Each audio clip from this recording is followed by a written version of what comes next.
आज हम लोग pair of linear equations in two variable का एक वर्ड प्रॉब्लम क्वेश्चन सॉल्व करने जाते हैं, जो कि है एज बेस्ड। किसके बेस्ड? एज। अपन को प्रेजेंट एज फाइंड करनी है, ठीक है। किसकी? एक है जैकब और उसका सन, ठीक है। तो फिर सबसे पहले तो मैं हमेशा अजम्पशन लेता हूँ कि एक्स और वाई कुछ होगा, दो वेरिएबल्स लेने पड़ेंगे मुझे। तो पहले अजम्पशन लेता हूँ कि प्रेजेंट एज फाइंड करनी है, तो हम अजम्पशन भी प्रेजेंट एज के फॉर्म में ही लेंगे, ठीक है। Let the present age of Jacob be x years, ठीक है। कितने भी ईयर्स हो सकती है। और यहां से उसके सन की जो एज है उसको वाई मान लेते हैं, मतलब and his son's age be y years. कितना? वाई ईयर्स हम लोग उसको अज्यूम करते हैं। ये जो है वो प्रेजेंट एज है। अब हमें अकॉर्डिंग टू द क्वेश्चन बात करनी पड़ेगी कि 5 ईयर हैंस, मतलब आज से आने वाले 5 साल बाद। मतलब कि 5 ईयर हैंस की बात करें तो 5 ईयर्स हम ऐड करेंगे दोनों ही वेरिएबल्स में। मतलब 5 ईयर्स हैंस वाली कंडीशन के बारे में बात कर रहे हैं, हैंस। तो 5 ईयर्स क्या हो जाएंगे? बढ़ जाएंगे। मतलब जैकब्स एज जो होगी वो आपकी मिल जाएगी कितनी? x+5। Jacob son's age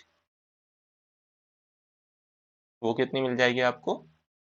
y+5, क्योंकि दोनों में ऐड होगा, ठीक है। क्योंकि दोनों, अगर एक की एज बढ़ रही है तो दूसरे की भी उतनी ही रेट से बढ़ती है, ठीक है। तो यहाँ से एक इक्वेशन हमें बनेगी कि the age of Jacob will be 3 times that of his सन।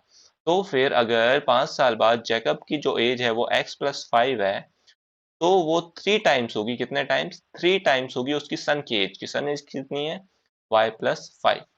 यहाँ से x+5 equals to 3y+15, x-3y equals to आपको 10 देखने को मिलेगा। इक्वेशन नंबर आपको 1 जो है वो फॉर्म होती हुई दिख जाएगी। क्या हो जाएगी वो? x-3y equals to 10, equation number 1। अब जो है वो सेकेंड कंडीशन के अकॉर्डिंग कि 5 ईयर्स अगो, मतलब आज से 5 साल पहले की अगर बात करें, 5 साल पहले जो थी वो जैकब्स एज थी वो 7 टाइम्स थी उसके सन की। कितने टाइम्स थी? 7 टाइम्स। तो फिर हम इसको यूज करेंगे।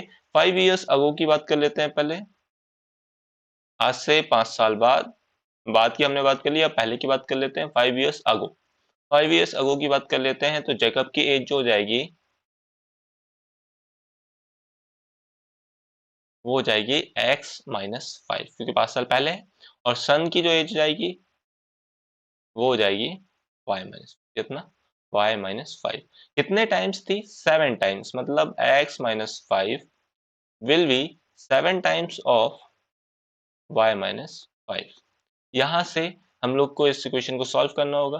क्या हो जाएगा वो? ये हो जाएगा x-5 इक्वल्स टू 7 - 35। ये हो जाएगा x-7y equals to -30। Equation number 2 आपको देखने को मिल जाएगी। इक्वेशन 1, इक्वेशन 2 आपको देखते हुए मिल जाएगी। तो फिर आगे बढ़ते हुए हम लोग क्या करेंगे? इन दोनों पर्टिकुलर इक्वेशन को सॉल्व करेंगे। दोनों इक्वेशन को जब सॉल्व करेंगे तो हमें देखने को मिलेगा कि हमें x और y की वैल्यू मिल जाएगी। इक्वेशन नंबर 1 क्या है? x-3y इक्वल्स टू कितना आपको देखने को मिल रहा था? वो मिल रहा था आपको 10। और यहाँ से आपको दूसरी इक्वेशन मिली क्या? x-7y इक्वल्स टू कितना? -30। हम लोग यहाँ से यूज करेंगे एलिमिनेशन मेथड। एलिमिनेशन मेथड से हम दोनों इक्वेशन को सब्ट्रैक्ट करेंगे। क्या करेंगे? Subtracting both equation. हमको मिलेगा माइनस माइनस माइनस क्या हो जाएगा? प्लस, और प्लस यहाँ पर भी देखने को मिलेगा, ठीक है। ये चीज क्या हो जाएगी? x equals to 0, -3y + 7y equals to आपको देखने को मिलेगा 4y के, और 10 + 30 दैट इज 40। y की वैल्यू यहाँ से मिलेगी आपको 40/4, और यहाँ से y की वैल्यू आपको देखने को मिलेगी कितनी? 40/4 है, ये y क्यों लिख दिया? 40/4। और यहाँ से y की वैल्यू आपको देखने को मिलेगी 10। 10 क्या होगा? ईयर्स होंगे, 10 ईयर्स। मतलब सन की एज कितनी है? 10 ईयर्स है। इक्वेशन नंबर 1 में पुट कर देंगे। x-3 इंटू 10 इक्वल्स टू कितना? 10। x की वैल्यू कितनी हो गई? 10 + 30, x equals to 40। Present age मतलब आज के टाइम पे जो एज है जैकब की वो कितनी है 40 ईयर्स है।